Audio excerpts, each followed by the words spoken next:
يا الله موت الجغاري غلطك يا إلهي دقاقتين الرقين يا رب الحمد لله دقاقتين الرقين يا رب.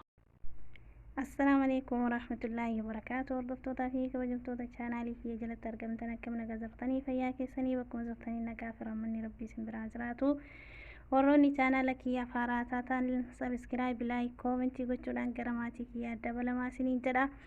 Egaa ka warri hanga maatiitti wajjin turtan ammoo hundi keessanuu galatoomaa isiniin jedha. Obboleeyyan kiyyaa hundumti keessanuu galata guddaa na biraa qabdanii galata keessa rabbiin isiniif haa deebi'u.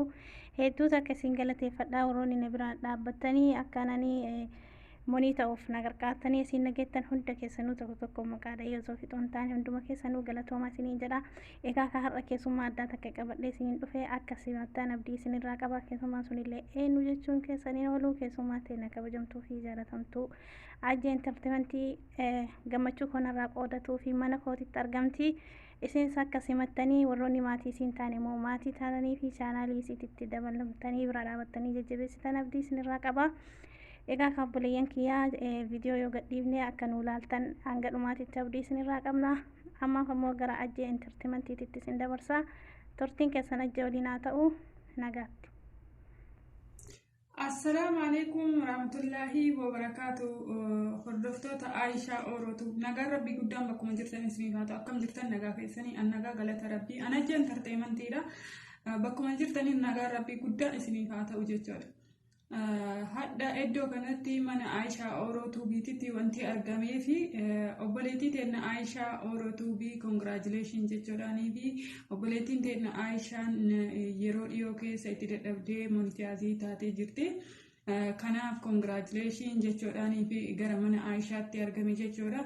Obboleettii teenya Aishaa Orotu bakka gammaddee bakka firii dadhabbii keetii argitee mana ormaa keessa teettee otuu dadhabduu otuu hojjettu kan irraa hafee dammoo dadhabdeetiin yeroo dheeraatti fudhatteetiin gara milkaa'inaa firii dadhabbii keetii argachuu keetii fi hedduu sii gammadeera siin jedha obboleettii teenya.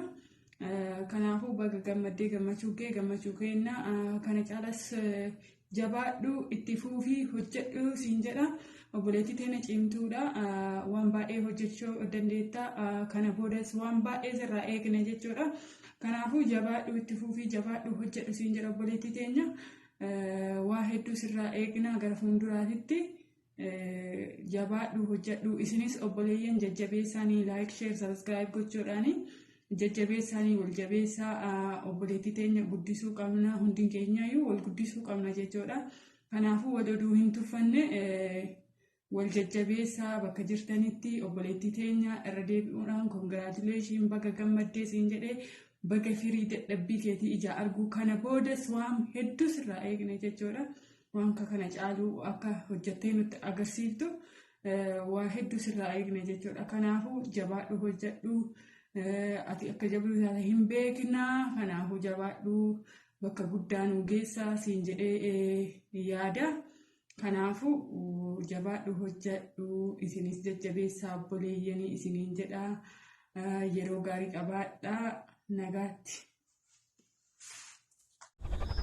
يا الله موت الجغاري غلطك يا إلهي دقاقتين الرقين يا رب الحمد لله دقاقتين الرقين يا رب.